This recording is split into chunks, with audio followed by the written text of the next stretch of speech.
नमस्कार जय जगन्नाथ समस्त को मोर यूट्यूब चैनल भक्ति टिप्स के स्वागत। चलतु स्टार्ट करबा आज गोटे जड़े बालक नुआ कहानी। जन्मजात सूरदास अंध थिला ताको 5 वर्ष होइथिया बेले अकाल पड़िला एवं माँ पिता भी मरीगले।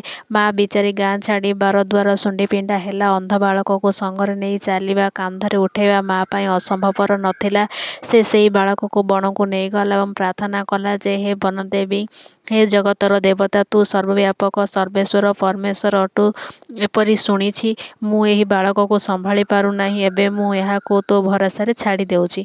जंगल रे बालक को छाड़ी माँ आग को चलीगले। 5 वर्षर अनाथ अंध बालक जंगल रे पड़िछि।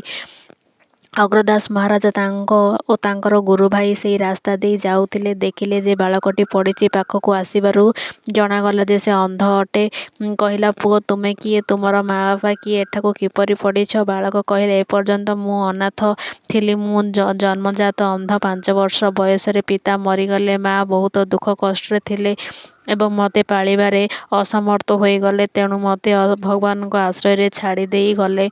किंतु एबे मु जानी पारुछि जे मु अनाथ नुहे महाराज। मु आपनको देखि पारु नाही किंतु समस्तଙ୍କୁ देखुथिबा जगतर नाथ आपनको प्रेरित करिछन्ति। आपण मो पाखको चाली करी आसिछन्ति। मु आपनको सठिक परिचय देउछि जे मु भगवानकर अटे। माँ गर्भरु बाहरी आसिबा मात्रे ही जी मार शरीर क्षीर प्रस्तुत करुछि मु ताहार अटे। से मोर अटे। सेई परम रक्षकर मु दास अटे।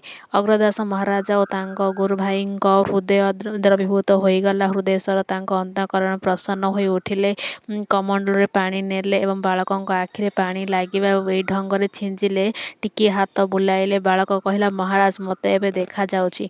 अग्रदास तांको निज आश्रम को नहीं आसिले। बालक कथा शुणिथिले। गुरुजींकर सेवा करुथिला। से बालकर नाम नारायण दास रखी गुरु दीक्षा देले। गुरु दीक्षा द्वारा ब्रह्म हत्या परि महापाप नष्ट होईगला। से बालकर सुसुप्त शक्ति जागृत हेबारे लागिला कारण ताको गुरुमंत्र मिली जाइथिला। नारायण दास 10 वर्ष बयसर हेला। संतंकर दर्शन गुरु दीक्षार प्रभाव मंत्र जप प्राणायाम द्वारा सुसुप्त शक्ति जागृत हेला।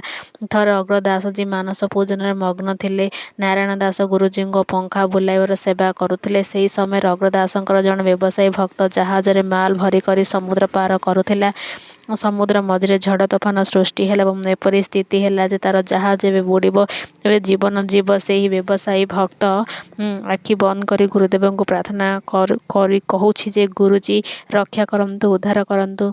पिता पुत्र संबंध शारीरिक होइथाय किंतु गुरु शिष्य संबंध तो मानसिक बौद्धिक और आध्यात्मिक होइथाय। शरीर मृत्यु पर भी गुरु शिष्यर संबंध अतुट रहे।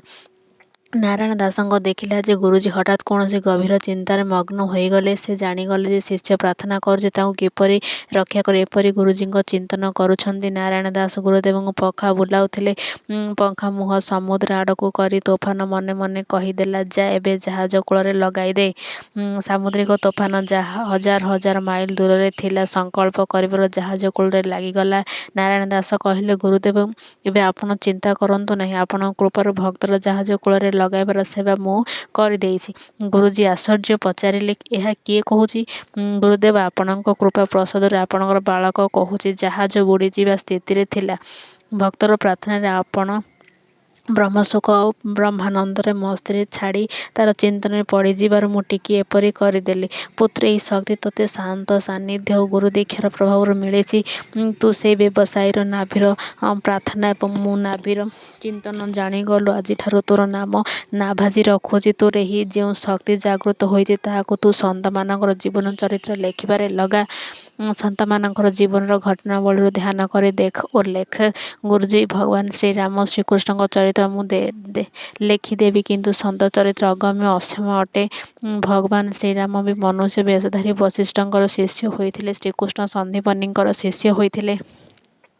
एपरी गुरुंकर मु कौन महिमा लेखिबी। पुत्र परमात्मा और संतंकर कृपा तोर हृदय स्फुरित होइछि। तू लेखिबा सक्षम हेबु। जहा आज्ञा गुरुदेव। ध्यान मूल्यम गुरुमूर्ति व्यक्ति पतितरु पतित होई जाओ। गुरु दीक्षा नहीं गुरु आज्ञा अनुसार प्राणायाम करी ପୁଣି ଲମ୍ବା ଶ୍ୱାସ ନେଉ। ଆଖି ପତା ପଡ଼ିଲେ ଚଳିବ, କିନ୍ତୁ ଆଖିର ପିତୁଳା ସ୍ଥିର ରହୁ। ଗୁରୁମୂର୍ତ୍ତିକୁ ଏକ ଲୟରେ ଦେଖ ଚାଲ। ଏପରି 8-10 ମିନିଟ୍ ନିୟମ କର। ତେବେ 40 ଦିନରେ ଚଞ୍ଚଳତା ଶାନ୍ତ ହୋଇ ମାନସିକ ଗ୍ରନ୍ଥିମାନ ଖୋଲିବ, ମାନସିକ ଅଜ୍ଞାନତା ଦୂର ହେବ ତଥା ଜୀବନର ବିବେକ ବିଚାର ଆସିବାରେ ଲାଗିବ। ଯଦି ପ୍ରତି ମିନିଟ୍ 15 ମିନିଟ୍ କରୁଛ, ତେବେ କହିବାର କ'ଣ ଅଛି? ସେଇ ବାଳକ ଅଭ୍ୟାସ କରୁଥିଲା ନାଭାଜି ସନ୍ଥମାନଙ୍କର ଜୀବନ ଚରିତ୍ର ଲେଖିବା ଆରମ୍ଭ କଲେ। ଲେଖୁ ଲେଖୁ ବିରାଟ ଭକ୍ତମାଳ ଗ୍ରନ୍ଥ ଲେଖି ପକାଇଲେ।